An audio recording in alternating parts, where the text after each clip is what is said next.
talk might be a little, I'm not going to say less flashy, but security isn't always the most exciting thing to talk about, especially when we've got these beautiful exhibits and journal experiences and the amazing stuff that Ashraf and the team were doing at ICON.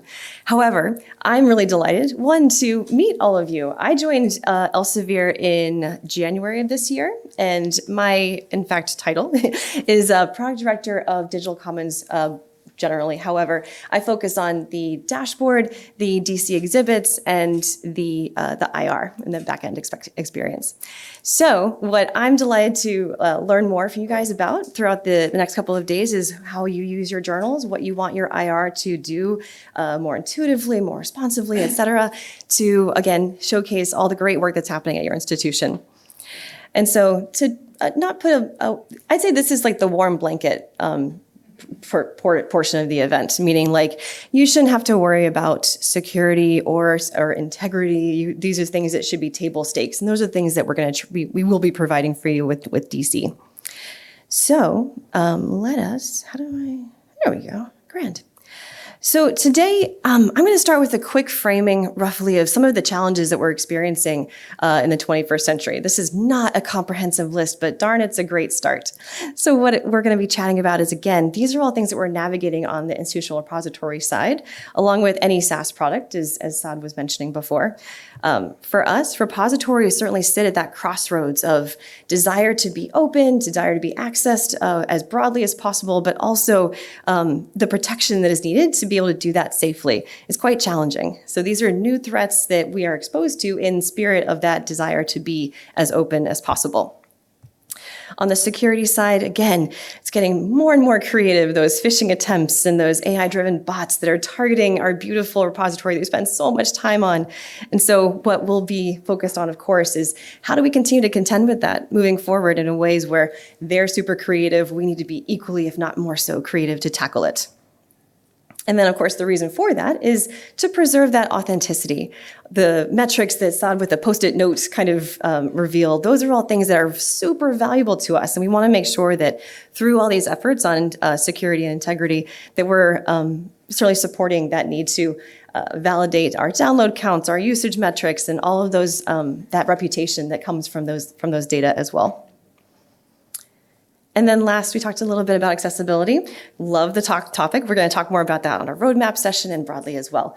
But that's another kind of layer of that integrity. How do we create experiences for everyone and then bring the platform along with some of the components to WCAG 2.1 AA, and of course in Europe, the EAA that has recently occurred in the US with ADA Title II. These are very much on the forefront of how we're readying the platform as well as the process to ensure that, again, we have this safe, secure platform that is available. And all of that ties back to trust.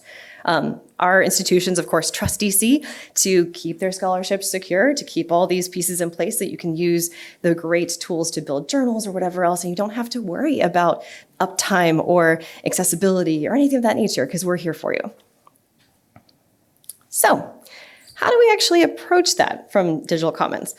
At Elsevier, this might get a little bit technical, but I'm keeping it hopefully as friendly as possible. And if you have questions, I'm going to say this a bunch of times, but do come and talk to me afterwards. I'd love to hear all of them. So at Elsevier, we do start with the Secure by Design framework. With this, it means that security is built in from the very beginning. Everything we do is grounded in this ISO 27001 certified policies, again, this is a global standard for information security. On our teams, every developer that works on Digital Commons, and of course broadly across Elsevier, completes annual secure coding training, and then every code change has many, many steps along the way to ensure that we've addressed all the vulnerabilities that might have come out through the development process. We also have, as you might expect, a dedicated global security team. This is the benefit of having Digital Commons as part of the larger ecosystem of Elsevier. We partner up not just at this individual level, product level, but the company level to do continuous manual and automated testing. Testing is critical, and it really does help us, one, have those guardrails that are always on and always cooking, and then also have the guards themselves, so to speak, kind of watching the guardrails to make sure that they're all working. And we've also implemented a number of protective layers. So this includes our web application firewall, or WAF. If you're in the Google group, which if you're not, you should certainly go and check that out. There's a lot of great conversation that happens there. Here, this is essentially our first line of defense. This blocks the classic attacks like SQL injection and cross-site scripting, but it also gets rid of all those nosy and annoying little other bots that are either automated or otherwise that might generate some of those the traffic or the download experience that isn't, of course, authentic anymore. So by filtering out roughly 50% or so of that traffic, even before it gets to our repository, this allows us to protect your content and, again, the accuracy of those metrics. And then, as always, as you might expect, again, with a great organization like DC and Elsevier, we do regular third-party audits, we run incident response simulations, and all of this is so not only are we checking all the boxes, but we're also getting ready for the next set of checks that must happen because we're always changing. So all of this basically means that our administrators can focus on really what matters. You focus on journals, promoting your IR, getting your roadmap for your IR all sorted, and then we just make sure that everything's just working in the background. That's really our priority, is safety, security, and again, consistent access. So I spoke briefly about the suspicious activity. Again, this is such a challenging time as the world gets more creative with how they want to go and engage with content. It's that messy middle that we always try and navigate between the good eyeballs and the bad eyeballs. Obviously, eyeballs generally are great, but again, if we're building our reputation around those Post-it notes from SOD, then we want to make sure that they're accurate. So a few years ago, our largest challenge was just simply scraping bots. They were downloading massive amounts of content, they were skewing our metrics, and it wasn't a pretty picture. So this is many years past. We've been implementing new basic firewalls that have, again, kind of tackled that issue as we've gone throughout the years. It's getting more and more complex. So we now actually evolved to an enterprise-grade WAF that now filters, again, almost 50% of all that traffic before it even gets to your sites. We've got some new data coming out of the types of bots that are actually entering in, which are all wildly creative and unique. Thank you. So we're actually having to use couple different methods now. One, we've got our new WAF experience. We also have traffic intelligence analytics that helps us look not only at these basic rules, but then all these other sorts of indicators that need a little bit of an eyeball to go and create the new rules that we'll be continually adding to the WAF. Things like impossible click rates. They went and clicked and downloaded 10,000 articles in 0.3 seconds. That's probably not Christa in the background clicking download a million times. I'm fast, but I'm not that fast. Same thing with dwell times. People spending more times on sites than they're supposed to, or that seem like reasonable for a human or non-human. Additionally, you might see in the Google group talks about different geographic regions where, given where your natural footprint is for your IR, it's suspicious that Finland pops up or Singapore pops up or something like that. So those are also cues that our working group has to not only have our WAF do all the great work that it does, but then we go and have humans to go, I'd say human in the loop, kind of keep in touch with how things are going so we can make new rules that protect our data. And again, the goal isn't to block everything. It's trying to find that sweet spot between the authentic traffic and, again, these bad actors that are trying to distort the picture. And I'm so glad that accessibility came up so early in the session, actually. This is fantastic. We've been spending a lot of time on this I'd say accessibility is a bit of a different breed of how we keep our IR secure, but it still is, again, something that we're building upon to ensure that equitable access to our platform. And I put that in the same bucket as secure. So again, we've made this a shared responsibility.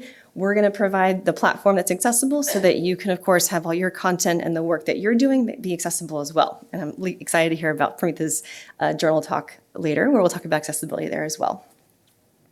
So to hold ourselves accountable, Pranitha mentioned VPATs. We do these every year. They're posted on our website. We do so transparently, again, to ensure that we're communicating out all the work that's happening. It's not just work behind the scenes and promises. You're seeing all of it happen as it rolls out because we're in this together.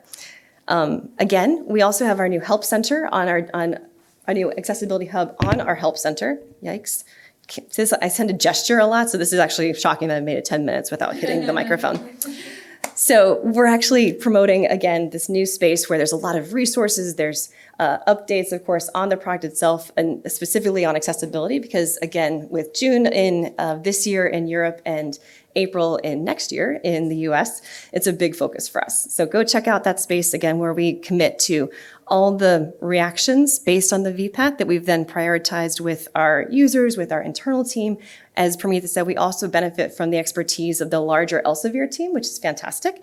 So we've got lots of smart people who are helping us bring the platform up to compliance. Something that's also will come out later this year, maybe early next year, is we're piloting actually a PDF accessibility checker. And so with this will be embedded in the submission process so that you can, one, automatically scan and ideally remediate a lot of the content around tagging, navigation, and structural issues. And that will be just included as part of the experience, nothing extra. So again, that's our commitment to not just bring you a compliant platform, but contribute to you getting the content within your platform up to accessibility as well. And so mindful of time, but all in all, what does that really mean for you? So again, DC does benefit from Elsevier's enterprise-grade infrastructure and oversight. Again, your repository is not in an island, nor is it in Berkeley. No, I'm just kidding, it's still in Berkeley, because that's where the heart is. It'll always be there. But again, you've got layers upon layers of protection. We've got a lot of teams, not just in the DC space, but across Elsevier, who are looking after it to ensure that we've got the right real-time monitoring, the right global compliance programs, these continuous audits, a lot of layers of program and process and tech support to ensure that the uptime is magnanimous, that anybody can get your content at any point, assuming they make it through our WAF, obviously, and you can be confident in the data that comes out of it. And so again, through all this as well, our goal is transparency. You can go to the Help Center and check out the product updates page or the Accessibility Hub. That's also where we promote all the work that's happening with the suspicious bot activity or accessibility or just, of course, general roadmap updates. And all those are, again, in partnership so that you can see the work, not just the promises. And so at the end of the day, my hope is that with this sort of talk and throughout the next couple of days, that you really walk away knowing that security, integrity, and accessibility, these are all things that, yes, we're now bolting them on, but now they're actually, as Prometheus described about journals, they're literally how we build from the ground up. It is foundational to what we do at DC, and it's a high priority for us as well as for you. Thank you.